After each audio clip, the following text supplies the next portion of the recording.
Chad Carsten of Faygoluvers.net here. Today we have a very special guest. Legendary television composer Ron Wasserman.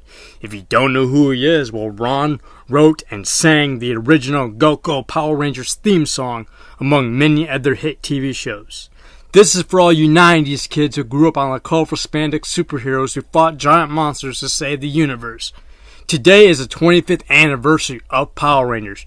Congrats on the 25th anniversary, Ron. How are you? Well, hello to everybody out there, and I thought Morphicon was just amazing. I thought it was a much better location this year. It's been in Pasadena for several years, and this time they had it in a brand new, shiny, very well air-conditioned building. It was very hot outside, and it was the energy in that room, because of the way they had it laid out, was absolutely remarkable. And you could see everything, and they had great displays, and everybody was in costume, and it was just it was happier than the happiest place on earth, Disneyland, across the street. It was great. I had a wonderful time. Yeah, man. The atmosphere was like one big giant Power Ranger family, and what blew my mind, Ron, is, I thought I was going to see a bunch of kids around, and it was like all adult Power Ranger fans. Like 90% of the people were like full-on adults, and it was amazing to see people my age, 30 years old, or between like 18 and 40 years old, all together celebrating Power Rangers, no matter how old they were, and it was amazing. Well, they all grew up with it, and we've all got our stuff that, is from a great time in our life for most of us. And I'm sure some of the shows I watched growing up, if they had ever put together any kind of conventions or any kind of cons for stuff like that, I would definitely be going to it, because you get a moment to relive the past and to be with a bunch of other people who are doing the same. So you're not kind of outnumbered by, most of society that would look down on you going, oh yes, I watched that as a child, but I don't now. I only watch violent television, and there are no cons for that.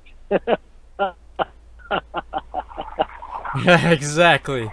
So many franchises have come and gone in the last 20 years. What is it about Power Rangers that keeps it thriving to this day? Well, the main thing, I think, is usually a show, like some of the shows I've worked on, well, it's 100 episodes or so, 105. There's a magic moment that the accountants, because they're all run by corporations, Are you still come there, in Ron? and they think it can air, on your local channel. What's that? Okay, you're good. Yeah, it cut out a little bit, but you're good. Oh, am I back? Sorry, yeah, I'm you're in back. the It's car, probably everyone. the cell phone signal or something, but it's okay. Okay, let me move up an inch. I'll move closer to this Honda Odyssey and use it as a giant antenna.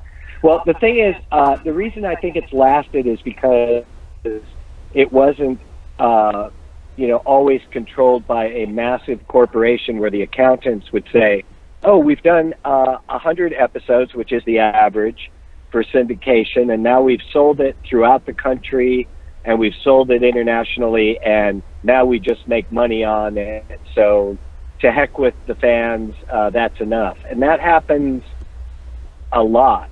Not so much these days because of Netflix and whatnot. If they have a hit, they keep going with it. But Saban was never that way. Plus, there was a lot of merchandise attached to it, and as long as the toys kept selling, it was a good thing. And then Disney took over, and they kept it going, and then Saban took it back, and to his credit, he kept it going. But I have a lot of hope for what Hasbro is going to do. My gut is usually right, and I have a very good feeling, and I don't have any inside information, but I just have a good feeling about them taking over that franchise. Oh, I do. I really think they're going to do a lot of great stuff. Yes. I mean, come on. They already officially made Power Rangers a holiday. you know, from I know. right when they got the franchise, they were like, "We're making this." I know. So that, and not to mention the success that they've had with the Transformers franchise. Now, people can debate all they want about the films, but they're still pulling millions of dollars. So maybe they will tap into that Green Ranger cash. Oh yeah. And jump in for the sequel to the 2017 movie. That's what fans are hoping. Well, I think if they target, they've got to make two distinct. They've got to make one choice on two paths. They're at a fork in the road with the film. They've either got to make it rated PG and make it totally for kids and try to bring in a new audience, which is, in my opinion, not the best idea, or they need to go ahead with PG-13 and go, you know, the total Marvel route. But they've got to, they shouldn't try to do a backstory. They should try to do a new story that enhances it. I mean, imagine if the first Iron Man or Spider-Man film, just the first, I didn't watch this last Power Ranger film, but imagine if it came out with this big thing, and let's say Spider-Man was as big as Power Rangers had been at the time, and they came out and they said, oh, we're going to tell this long, typical, predictable backstory on how they got their superpowers, and, you know, not even give a nod to what the series was, because, I mean, the thing came out of the box just ready to go from episode 1. There was no long build-up to the first action thing. Yeah, it just... So I think that's what they should do. Ass. Yeah. And that's what everybody wants. The first 20 minutes of the next film should be extreme, hardcore action. And then you slow it down and you start to tell the story. Then you have, you know, the normal, every movie is the same that's really huge and succeeds, but it's just how clever you are at retelling the same story. And that's what I think they'd be very wise to do. And they seem pretty wise, and I have a good feeling about it. And the next one may be the film that actually makes a huge profit and makes history, because none of the others have been able to do that. Right. And we'll see what happens. I really hope Hasbro brings you aboard, man, because I've, you know, we discussed this before. You know, you went and contacted someone within Hasbro and, you know, told them that you're interested. So hopefully that comes out together and we get that classic Ron Wasserman riffage with the fight scenes. That's what the fans do want. I would love that. Yeah, this morning, because I've never done this before, but I always write my important business emails or letters. I always send them at 10 a.m. on Tuesdays. It's the best day of the week because everybody hates Monday, and Tuesday you realize that you're in the middle of the grind, and by Thursday you're thinking about the weekend already.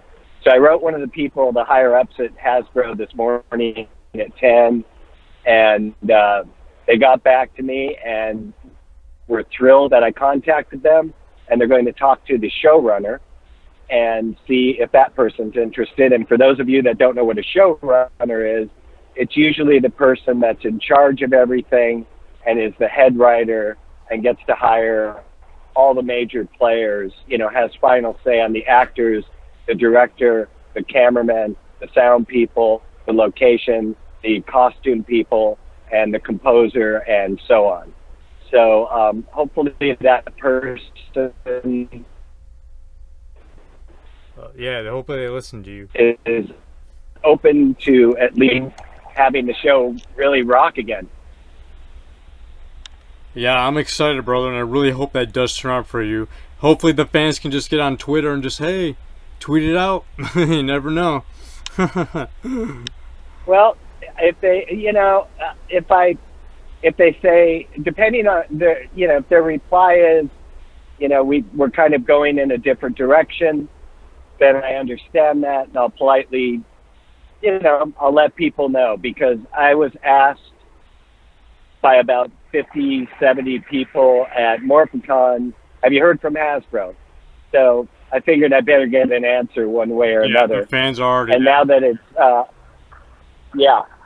and that would have been impossible to do at Disney because of the whole Mystic Force problem. And unfortunately, it would have been impossible at Saban. They wanted me, everybody involved wanted me involved on the last film, but unfortunately, Heinz Saban himself did not, for whatever reason. It's a mystery to me, but that's the way life goes.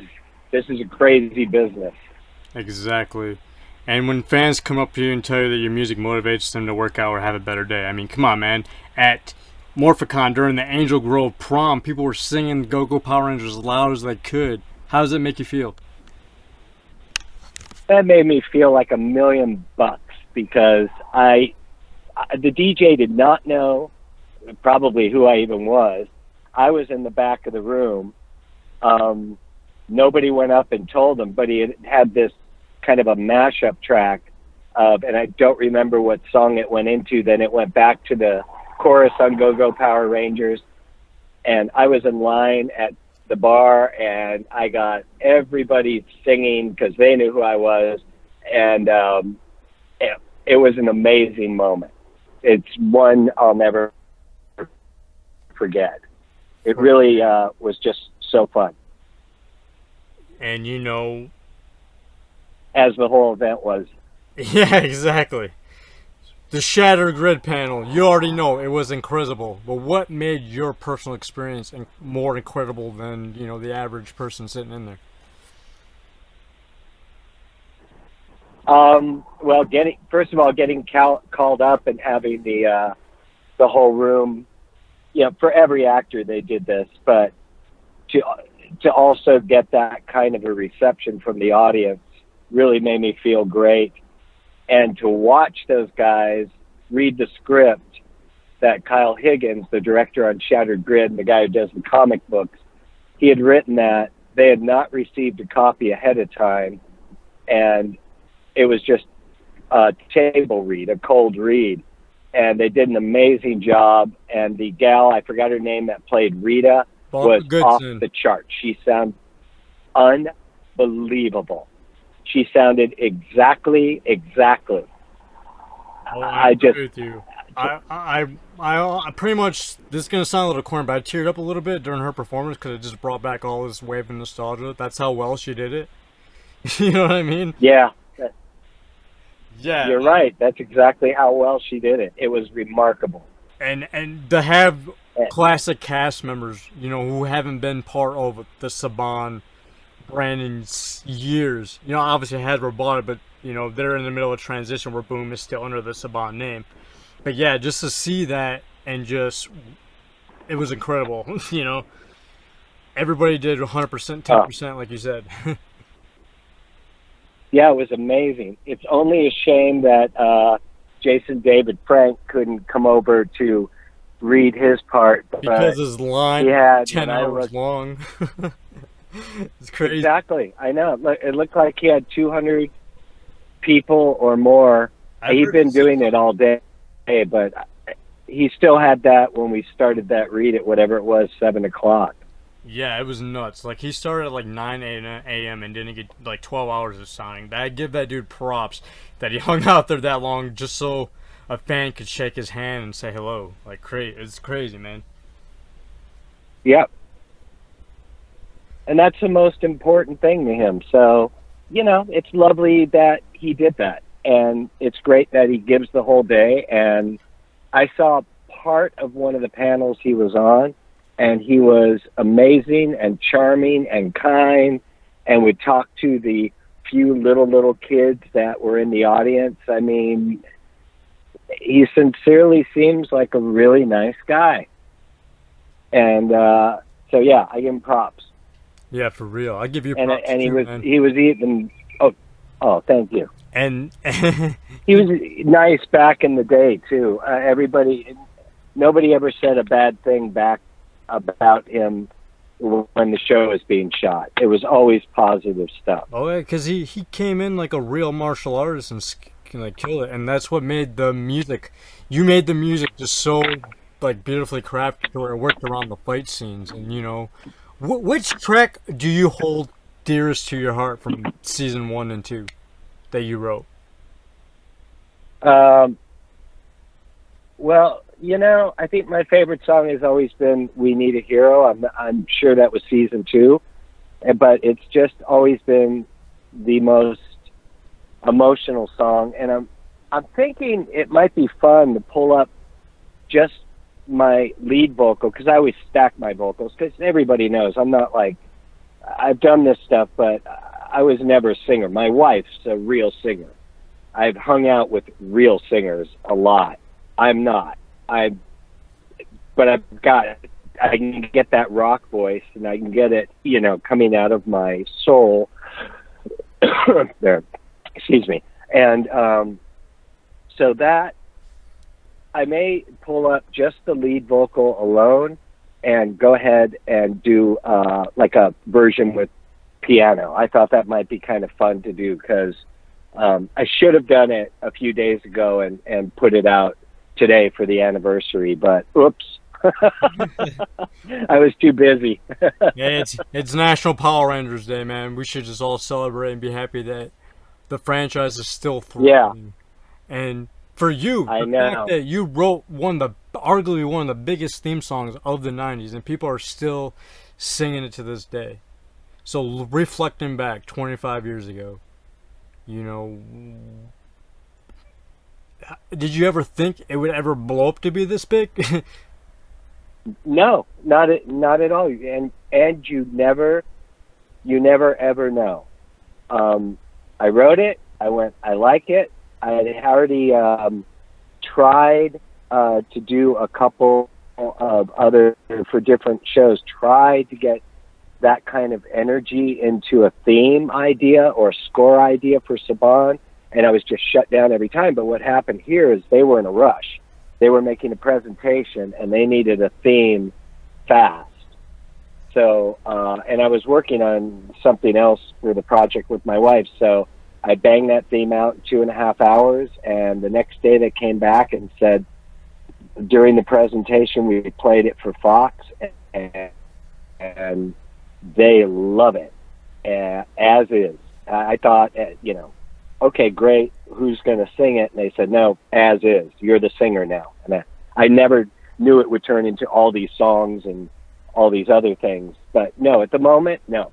I wrote it and said, good, I'm done. Well, sure, tomorrow they'll come in and say, why so angry? Why such energy? That's not what kids' television is about. But I won. Hey man, you know, a lot of people love those songs. You know, like it's been part of their life for the last 25 years or more. You know, because you've not just worked on Power Rangers. You worked on, you know, the 1992 X-Men. You know, the critically acclaimed TV series, the animated one that lasted 5 seasons. Yeah. So you know, that was a great show. Yeah, man, it's beautiful that. That's another show that still stands the test of time. I mean, yeah, not that version of it, but X-Men itself. And it'd be cool to see you score some Marvel films one day. You know, jeez, wouldn't that be incredible? I would love it, but they're very much locked into the giant orchestral, non-thematic. There was a whole panel I was listening to where they said nobody could possibly think of a single melody from a Marvel film. So they're just into score. Not that I would turn it down, but the film world is very different than television, and I prefer television, and I like to write, you know, themes for characters that you remember when I can get away with it. Like, you know, the Bulk and Skull theme, and Rita had her theme, and all of these things just get melted into your brain. And I remember once talking to the guys who played Bulk and Skull, Paul and Jason, and I said, well, I looked at your two characters, and you're big and you're skinny, so I did a tuba and a muted trumpet, just, you know, like opposite ends of the spectrum sonically, and that became your theme for your silly antics. No, man, their reaction must have been priceless, brother. Yeah, they said it. They said it never even occurred to us. And I said, well, I'm sure you weren't sitting around watching the show, so when you're acting in it, when you live in it, when you're doing all this production, you never really. Yeah. Yeah, and plus you don't watch it. You're on to the next thing, or you're working while it's broadcasting, stuff like that. Okay. I have 2 more questions for you, Ron. One, okay, if you could morph into any Power Ranger from any season, who would it be and why? Amy Jo Johnson, season 1, I would be the Pink Ranger because 2 reasons. A, she was nice. B, she was gorgeous. C, it was, to the best of my knowledge, the first time they had put female superheroes on a live-action team, and so it was empowering, and that's something that gave a lot of little girls some hope, because it was such, and it still is, but it was so male-driven. Everything is so male-driven. So, so if I had to be a Power Ranger, that's the one I think I would be. Right on. It would be weird being a girl. It would be weird being a girl all of a sudden. But, Hey, as you said, you'd save money on spending dinner. Yeah, exactly. I'd never have to buy dinner ever, or anything. Yeah. Plus, she's gone on to do well. I'm very happy for her. For real. And I really hope that when David Yost does the reunion film he already wrote the script. And he wants Amy Jo Johnson to direct Mighty Morphin Power Ranger reunion. So we'll see what happens. And you never know. And for the final question, if you were stuck on an island and you could only have 3 albums from your past with you, this is a question from Roscoe, the founder of the Faygoluvers podcast. So if you were stuck on an island and only had 3 records, go. Okay. One, I've always been a huge George Gershwin fan. This is a guy who was a cutting-edge, energetic composer starting back in the 1920s, and he died of a brain tumor, I think, at 38 in the 30s, or maybe the early 1940s. I think it was the 1930s. So Rhapsody in Blue, which I learned to play most of as a kid, which if you ever listen to is very difficult. I would have the album that has that on it and some of his other work. That would be for my classical thing that I have to have. Then Black Sabbath, Bloody Sabbath, one of my favorite rock albums. And then to mellow me out, Radiohead's last release, Moon-Shaped Pool, because the production on that is just gorgeous and stunning, and it's mellow. So there I'd have my classical fix, my hard rock fix, and my wind down before I go to bed alone on my desert island. Perfect. Great selection, brother. And any final thoughts on the 25 years that have passed since working on Power Rangers? Any final shout-outs you'd like to do? It's just amazing to me that it's lasted so long and that it could go another 25 years. And I'm thrilled about it. And I'm so honored to have been there at the beginning. Not to discount all the other actors, composers, and all the other people who have worked on the show since. But I got to be there right at the beginning, before we ever knew it would be a hit, before anybody knew where the show would go or what it was about. And and it launched my career. So it was a great thing to say that your very first TV show was a mega hit. For real. Hey, thank you, Ron Wasserman, for being part of the Faygoluvers podcast. Thank you. Come on. We got to give this guy a shout out.